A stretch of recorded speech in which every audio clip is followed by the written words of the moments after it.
Just to the left of me here on Floyd Bradford Road, there's a detour, but over here to the right of me, you can see that road crews are out here trying to fix the road as it speaks. Now, if you look at the top of it, it looks safe and okay, but I'm told the problem is right here in the banks. A lot of the dirt has been flooded and washed away. The countdown is on, and in just 18 months, over 3,500 athletes from across the country will be here inside Legion Field for the opening ceremony of the 2021 World Games. But before then, there's still a lot of work to be done. There's some finger pointing going on right now, comparing Tuesday's and today's testimonies. Patrick Stallworth is saying that Derek Brown is responsible, while Brown is saying Stallworth is responsible. That's what we're being told. Family and investigators are saying it is highly unlike Hayden Mayberry to go more than 2 days without contacting his 1-year-old son. So we've talked to a couple of residents who say officers got out here around 12 this afternoon. So that means that these officers have been out here for about 6 hours in a standoff with a man who they say has felony warrants with the Jefferson County Sheriff's Office. I'm going to step back and let you just get a good look at the scene here. The Bradford family and their attorneys are saying they still want to see the video from the Galleria the night of E.J. Bradford's death. They also say they want the name of the Hoover police officer released. It certainly looks different out here. There's additional lanes. The exits have changed, but this project is supposed to allow for thousands of more drivers. The Galleria is open late tonight to accommodate those procrastinating shoppers, and right now I have Presley and TJ with me. So Presley, who did you shop for today? My mom and my papa. I love it. And TJ, who did you shop for today? You're visiting. Awesome. All right, so tell me, who's y'all's favorite reindeer? Rudolph. Rudolph. And Rudolph. So we got some winners for Rudolph. And again, the Galleria is open late tonight. Still thousands of shoppers out here. And we caught up with several other shoppers earlier this afternoon. Take a look. Auburn Police Investigator Detective Josh Mixon saying they found male DNA inside Anaya Blanchard's car. Now, if you take a look at this video here, yeah, we're hearing from the Department of Homeland Security that the best way to prevent human trafficking is public awareness, knowing those signs and knowing where to call and who to reach out to receive help.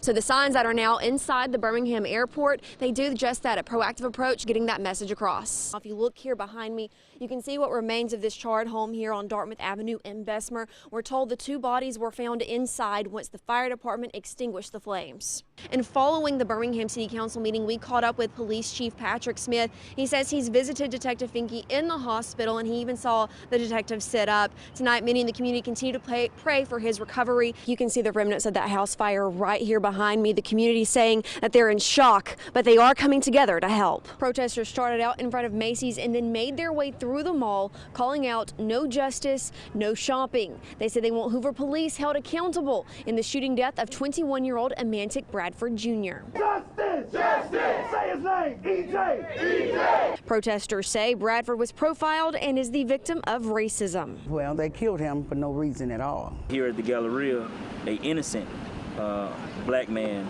was murdered in plain view.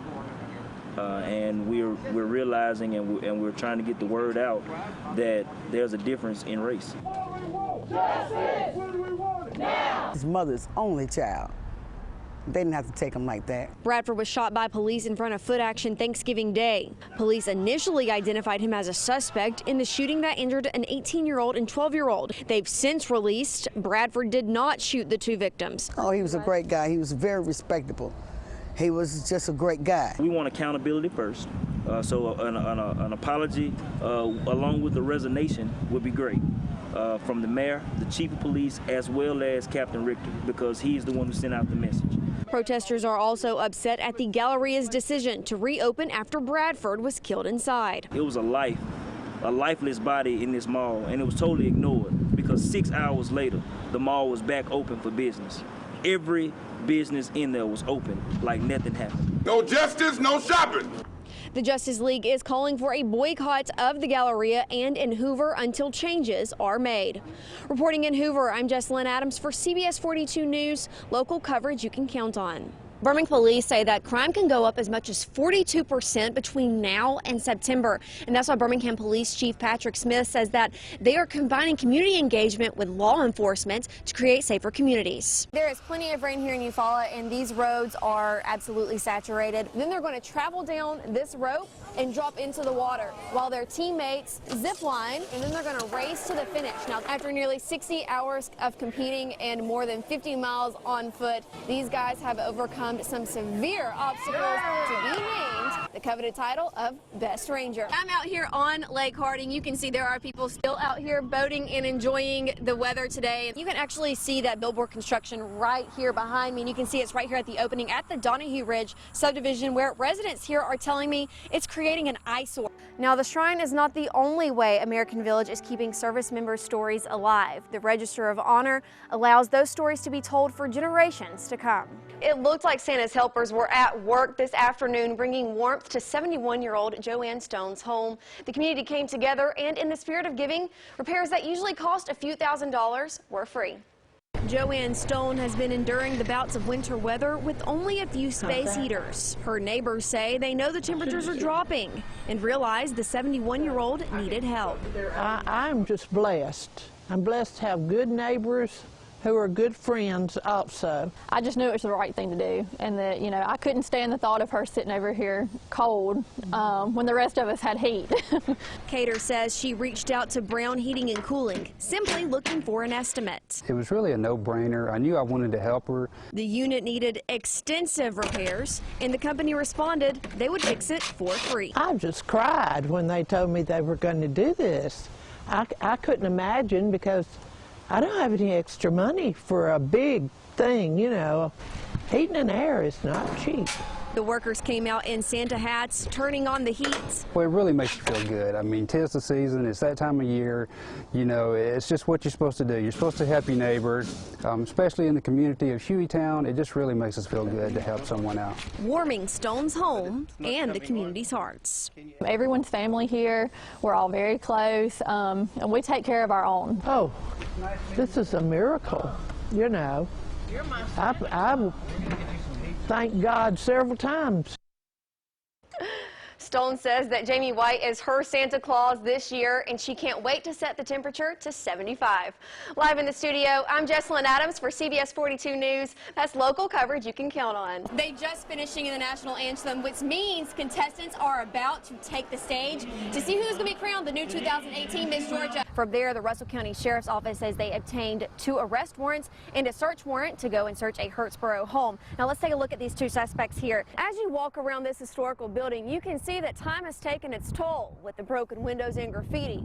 But with the funds secured and a contractor in place, Claflin School is about to get a facelift. NSM is known nationwide for their message promoting white supremacy. The Southern Poverty Law Center recognizes them as a hate group, and their message was no different today. And in the 1950s, the Shores family made this house their home.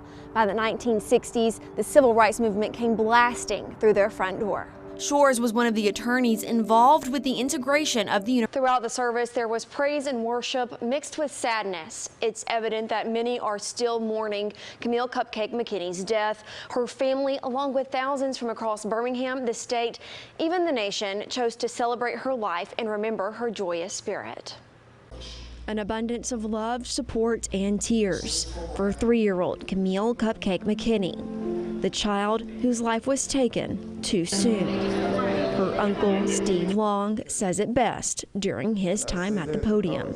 Today is her homegoing, and we're supposed to be happy. That's what she will want. And even though it may be sad here for us, here, not having her here, needing her here, God has gained an angel in his kingdom. New Beginning Christian Ministry Church filled to capacity Sunday afternoon, with thousands mourning the loss, yet rejoicing over Cupcake's short, impactful life. Ed Fields, speaking on behalf of Mayor Randall Woodfin, remembers her as the child who united a city. Our mayor said it best, that we are all KAMILLE's family. That's fully represented by the people that are here, but there are people around the world right now that are with you, April and Dominique. Those 5 words, we are all KAMILLE's family. It's represented by the outpouring of love and support from the city and the country. Let's just say that this cupcake has sweetened the hearts and the tongues of the nation at a time when we need it most. Cupcake's impact on the community visible by the sea of purple flowers, balloons, and ribbons inside the sanctuary, prayers, singing, and a poem from her aunt, Jasmine Smith. And though our hearts are broken and your life was too short, we thank you, sweetest angel, for the happiness you brought. Honoring the happiness Cupcake brought to her family, the service comes to a close. The sound of a trumpet playing, he's got the whole world in his hands. A white horse-drawn carriage led the processional to Elmwood Cemetery, where Kamille was laid to rest. In studio, Jessalyn Adams, CBS 42 News, local coverage you can count on.